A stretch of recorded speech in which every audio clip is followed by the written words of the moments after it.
Hi everyone. So one of the reasons that I really like the Teach Now program is the fact that we are all working and learning together as we go through this. So in the last decade or so, I've learned so much from so many other teachers, and I'm looking forward to continuing to do that now.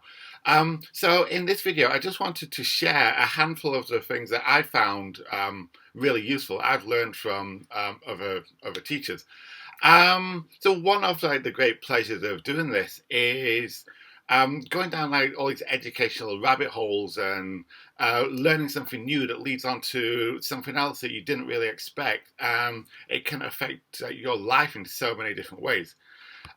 So I just want to share five books that I've read about teaching that I found just so useful for everything that I do. So the first one is called Balance and Barefoot by Angela Hanscom.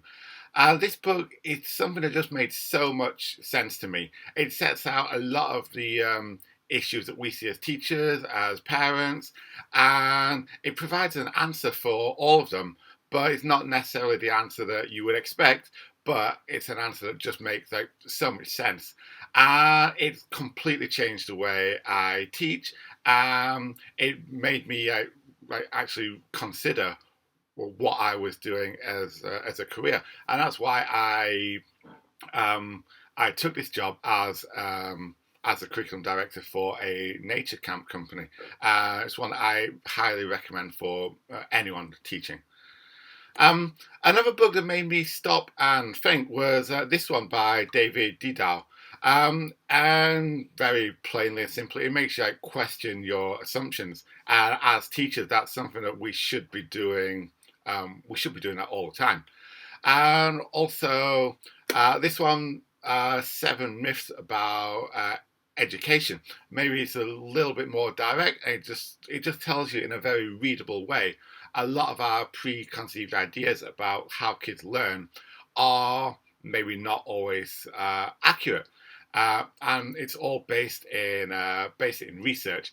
So it's how we just shouldn't just use our assumptions. We should actually consider and think about things a bit more.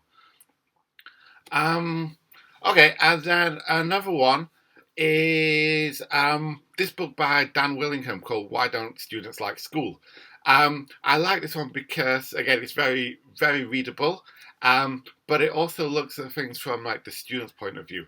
So a lot of stuff that you might see in some other teaching courses, like what teachers do, but this one looks at it from the point of view of what's going on in students' heads as this is happening. So how is learning actually happening? So as we're doing the projects, as the students are doing the projects, how is learning actually happening? And then this final one is quite new. It only came out this year, but it's a book I've kind of been waiting for years. It's called 77 Studies into Education. It's actually called The Science of Learning, 77 Studies. And it just breaks down 77 really, really important studies into education and learning. And it just makes it very, very readable, very understandable.